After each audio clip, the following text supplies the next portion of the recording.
दोस्तों, जैसा कि हमने देखा 27 नक्षत्रों के बारे में मैंने आपको पिछले सीरीज में बताया कि किस प्रकार से इनका क्रम होता है। एक नक्षत्र मैंने आपको और बताया, अभिजीत नक्षत्र, 28वां नक्षत्र। मैं आपको थोड़ा सा ब्रीफ करता हूँ।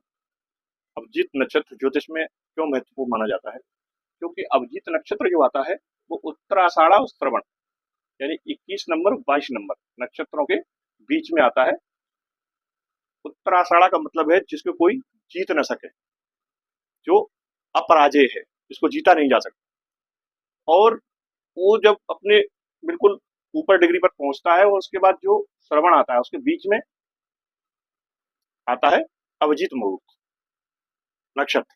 तो अभिजीत नक्षत्र का मतलब है कि जिसको कोई जीत ना सके, जो हमारे अंतरिक्ष में जो तरंगे हैं, जो वाइब्रेशन है, जो ध्वनियां हैं, वो अभिजीत मुहूर्त में पहुंच के ऐसी हो जाती हैं कि लयबद्ध हो जाती हैं और मंत्रमुग्ध हो जाते हैं। उसमें लोग सुनने के लिए सम्मोहन शक्ति जिसको हम कहते हैं ना, तो ऐसी वाइब्रेशन है कि लोग सम्मोहित हो जाते हैं उसको सुन के। जैसे आपने कृष्ण की बंसी के बारे में सुना था कि कृष्ण भगवान जब बंसी बजाते थे तो गोपियां और गाय उनकी ध्वनि से खींची चली जाती थी। कृष्ण से मुझे याद आया, महाभारत का जो युद्ध हुआ था तो पांडवों को युद्ध की शुरुआत करने के लिए भी कृष्ण ने अभिजीत मुहूर्त ही चुना था। और अभी भी हम कोई भी शुभ काम करते हैं तो हमेशा अभिजीत मुहूर्त में ही उसको शुरू करते हैं और लोगों को सलाह भी देते हैं। मुझे नहीं पता, एक तो ये इसका जो डिग्री है वो कम है, केवल इनको 4 डिग्री ही शायद मिली है, तो इनके चरण नहीं बन पा रहे थे, छोटा नक्षत्र है, इसलिए ज्योतिषियों ने उसको उतना महत्व नहीं दिया। लेकिन अगर मेरी अपनी व्यक्तिगत आप पूछते हो राय इस नक्षत्र के बारे में, तो मेरे हिसाब से ये बहुत ही महत्वपूर्ण नक्षत्र है।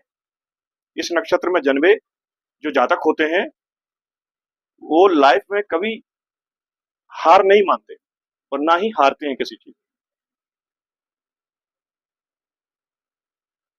अपनी हॉरोस्कोप देखिए, देखिए आपके हॉरोस्कोप में कहीं अभिजीत नक्षत्र में तो आपका जन्म नहीं हो रहा है।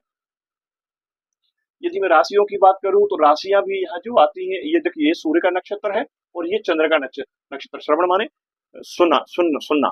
तो सूर्य और चंद्रमा दो के बीच में ही हमारी सारी जिंदगी व्यतीत होती है। सूरज आते हैं, चंद्रमा जाते हैं, चंद्रमा आते हैं, सूरज जाते हैं। पृथ्वी की धुरी यही सब चल रहा है, दिन और रात ऐसे ही चल रहा है। तो इन दोनों के बीच का नक्षत्र है ये। आप समझिए ये हमको कितना महत्वपूर्ण जीवनदायी नक्षत्र। तो दोस्तों, उम्मीद करता हूँ आपको अभिजीत नक्षत्र के बारे में ये कि ये नई बात पता चली।